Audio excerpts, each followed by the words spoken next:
ऐसा नाम घोष ऐसे पताकांचे भार, ऐसा वैष्णव दिगंतर दावा कोठे, जाता पंढरीसी सुख वाटे जीवा, आनंदे केशवा भेटताची। मंडळी, धर्मपंथ जातपात रंकराव कसलाही भेद न करता सर्वांना माणुसकीची शिकवण देणारा भक्तीचा सोहळा म्हणजेच वारी, आणि याच वारीचा सोहळा आम्ही तुमच्यासाठी घेऊन येत आहोत न्यूज अनकटच्या माध्यमातून। नमस्कार, मी ऋतुजा। न्यूज अनकटच्या कृषी अपडेट्स मध्ये आपलं स्वागत। पाहूयात कृषी क्षेत्रातील महत्त्वाच्या घडामोडी। जळगावच्या पाचोरा तालुक्यातील सारोळा परिसरात झालेल्या मुसळधार पावसामुळे शेत शिवारात पाणी साचले। यामुळे अनेक क्षेत्रांमधील पिके ही पाण्याखाली गेली आहेत। शेतांमध्ये पाणी शिरल्याने पिकांना फटका बसण्याची शक्यता नाकारता येत नाही। कपाशी पिकाला या मुसळधार पावसाचा मोठा फटका बसलाय। शेतकरी संघटनेच्या वतीने नुकतेच खडकी येथे HTBT कापसाच्या लागवडीचे आंदोलन झाले। HTBT बियाणाच्या लागवडीला परवानगी नसताना संघटनेने तंत्रज्ञान स्वतंत्र आंदोलन पुकारत लागवड केली। हे केवळ याच वर्षी झाले असे नाही। अशा प्रकारे सरकारच्या बंदीला न जुमानता गेल्या 10 वर्षापासून विदर्भात कापूस शेतकरी या प्रतिबंधित बियाणाची लागवड करत आहेत। राज्यात सध्या सततचे ढगाळ वातावरण आणि पावसाची उघडझाप सुरू आहे। असे वातावरण प्रामुख्याने अळीवर्गीय किडींच्या प्रादुर्भावासाठी फारच पोषक मानले जाते।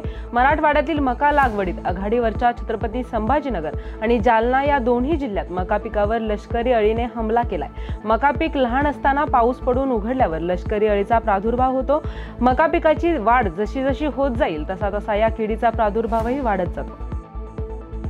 वारणा येथील तात्यासाहेब कोरे वारणा साखर कारखान्यातर्फे कार्यक्षेत्रातील 5 गटात 500 एकर ऊसाच्या क्षेत्रावर AI तंत्रज्ञान वापरून ऊस शेतीचा प्रयोग साकारणार आहे। त्यासाठी खर्च वारणा कारखाना करणार असल्याची घोषणा आमदार विनय कोरे यांनी केली आहे।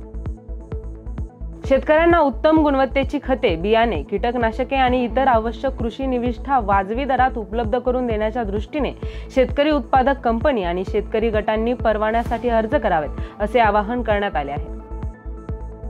खरीप हंगामाच्या सुरुवातीलाच यंदा युरियाचा तुटवडा आहे। जूनमध्ये मागणीच्या तुलनेत कंपनीकडून झालेला पुरवठा कमी आहे। शेतकऱ्यांकडून मागणी होत असतानाही युरियाचा तुटवडा आहे। प्रशासनासमोर तुटवडा दूर करून युरिया उपलब्ध करून देण्याचे हे आव्हान आहे। राज्यात करारावर कुक्कुट पालन व्यवसाय झपाट्याने वाढतो आहे। मात्र नोंदणीकृत करारनामा नसल्यामुळे पोल्ट्री कंपन्या शेतकऱ्यांचे शोषण करत असून शासनाकडून याकडे दुर्लक्ष होत असल्याचा आरोप महाराष्ट्र पोल्ट्री योद्धा फेडरेशनने केला आहे।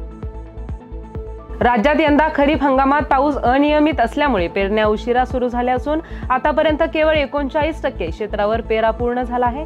विशेषतः कडधान्यांची पेरणी रखडली असून उत्पादनावर परिणाम होण्याची शक्यता आहे।